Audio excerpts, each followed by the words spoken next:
Eu cansei.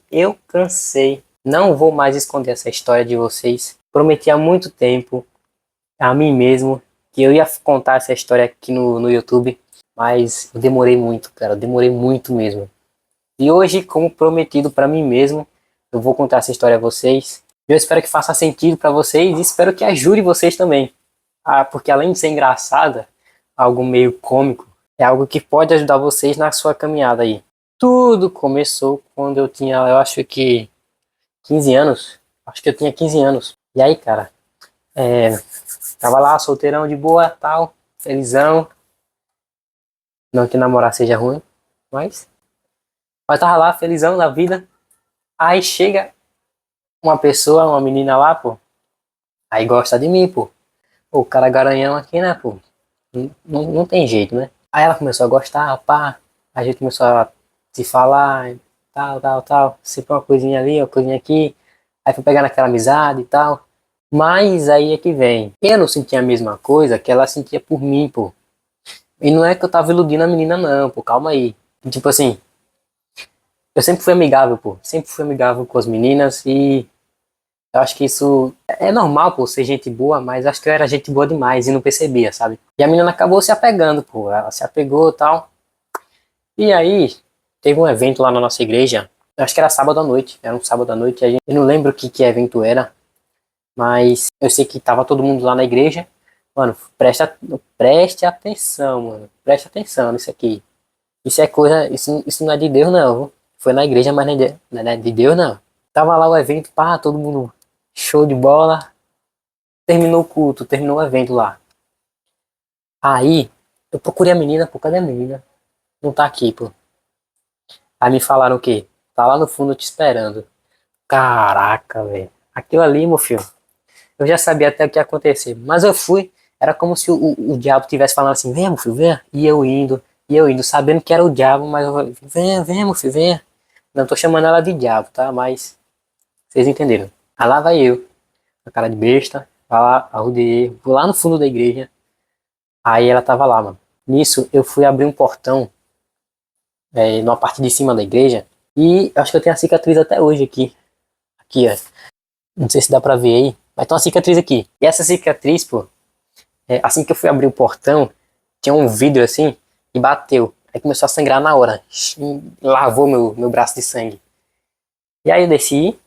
Isso depois que eu tinha ido lá pro fundo. Eu desci da escada, da parte de cima, fui lá pra baixo e lavar o meu braço, né? Colocar um papel higiênico e tal pra estancar o sangue. E nisso ela tava lá. Aonde? Na pia. Bem assim. Eu não sei se ela tava mexendo no celular, alguma coisa. Aí foi que deu, né?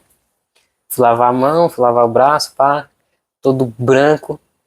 Primeiro, de nervoso. Segundo, porque tinha cortado o braço, né? Aí tinha sangue indo embora também.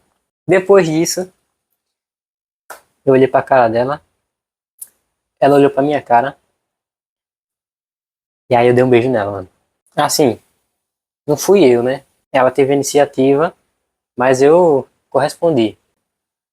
E aí, pô, de boa, caraca. E isso foi. Eu perdi meu bebê com isso, pô. Isso foi a perca do meu bebê.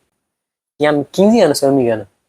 Pra você ver. Repare, na igreja, um cara que era bebê, uma menina, mano, tipo, no fundo da igreja, mano, não tem cabimento, pô. Aí beleza, terminamos o evento, pau, todo mundo pra casa. E aí eu cheguei em casa, falei, mãe, perdi meu bebê. Aí ela sem acreditar, né? Foi mesmo. Foi, eu perdi meu bebê, pô. E aí eu comecei a falar e ela depois acreditou, pô. Aí eu falei com quem foi que eu perdi o bebê, com aquela menina lá e tal. E aí, mano, eu sei que assim que eu deitei na cama, bateu aquele pensamento. Caramba, velho. Me arrependi. Me arrependi feio. Eu falei assim, Deus, me ajuda aí, vá. Manda sinal aí, manda alguma coisa, vai. Mas eu preciso ouvir sua voz agora. Aí tá. Foi o que aconteceu? Dormi. Acordei no outro dia. Aí eu pensei o seguinte, cara, tem um livro da Bíblia, assim que eu acordei, tá? Tem um livro da Bíblia que dá muito conselho, que é Provérbios. E o número da perfeição é 7. E então eu acho que eu vou abrir Provérbios capítulo 7, versículo 7. Meu amigo, foi a pior, mas foi a melhor decisão que eu já fiz na minha vida. Eu não sei se foi Deus que colocou isso na minha cabeça. Abra lá em Provérbios 7:7 para você ver. Meu amigo, minha cabeça explodiu. Eu vou ler com vocês agora. Se você tiver uma Bíblia, leia junto comigo. Aproveita e pega ela aí. Tira a poeira dela. Ó, vem cá, eu vou ler com você, tá? Vou deixar até assim, vai tá meio do contrário, mas vamos lá. Vi entre os simples e descobri entre os moços um jovem falto de juízo. Já começou assim, né? O primeiro tapa foi esse aqui. Um jovem sem juízo. Eu olhei assim, mano, não é possível. Tá falando comigo mesmo, pô. Tá, aí vamos lá, vamos continuar. Que passava pela rua junto à sua esquina e seguia o caminho de sua casa. No crepúsculo, à tarde do dia, na tenebrosa noite e na escuridão. Beleza, até aí tudo massa. Mais ou menos. E eis que uma mulher lhe saiu ao encontro com enfeites de prostituta e astúcia de coração. Mano, quero deixar bem claro aqui que eu não tô chamando a menina de prostituta, tá? Não tem nada a ver. Você vai entender o contexto. Estava alvoroçada e irrequieta. Inquieta, né? Não parava em sua casa os seus pés. Foi para fora, depois pelas ruas, e ia espreitando por todos os cantos. E chegou-se para ele e o beijou. Mano, depois disso aqui, velho, eu não tive.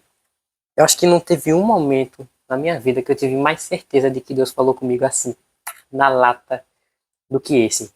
Eu não tenho outro momento na minha vida que eu digo assim, não, Deus falou comigo assim, tá, na lata. Foi esse momento, velho.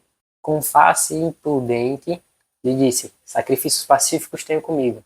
Hoje paguei os meus votos, porque saí a teu encontro a buscar diligentemente a tua face e te achei.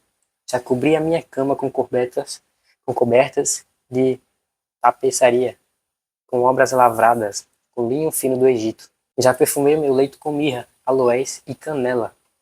Vem, saciemo-nos com amores até amanhã. Alegremo-nos com amores. Porque o marido não tá em casa. Mano, será que eu tava...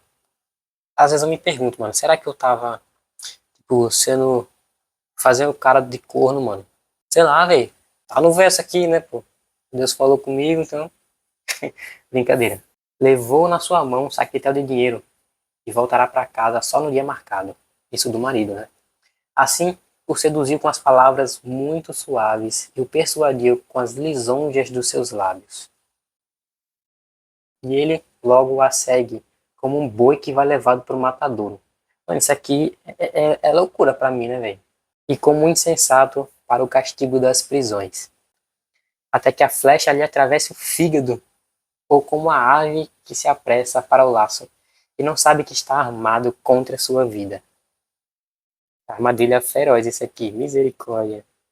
Agora, pois, filhos, dai-me ouvidos e estais atentos às palavras da minha boca.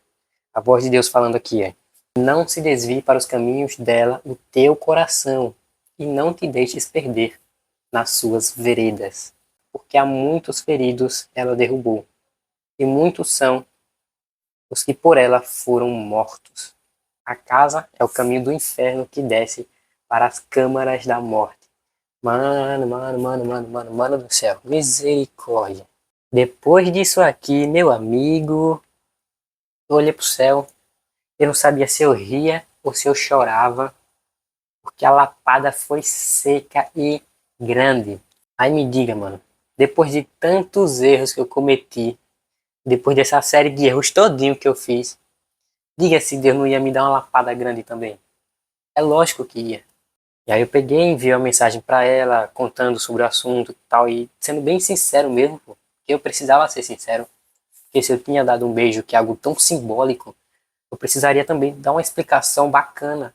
Tipo, pô, eu me arrependi de ter feito isso, e não por você ser uma pessoa ruim, mas pelo fato de que não era o momento certo, nem o lugar certo, nem da forma certa. Depois desse dia, mano, eu nunca mais fiz esse tipo de coisa. Se tem um negócio na minha mente que eu coloquei depois desse dia, é a preservação. E é isso que eu quero ensinar para vocês. Por mais que seja uma história boba, assim, entre aspas, ela deixa muito claro a vontade de Deus pra gente. pra mim mesmo, né? Foi uma experiência pessoal. A primeira lição é que, tipo, as coisas não são da forma que a gente quer, mano.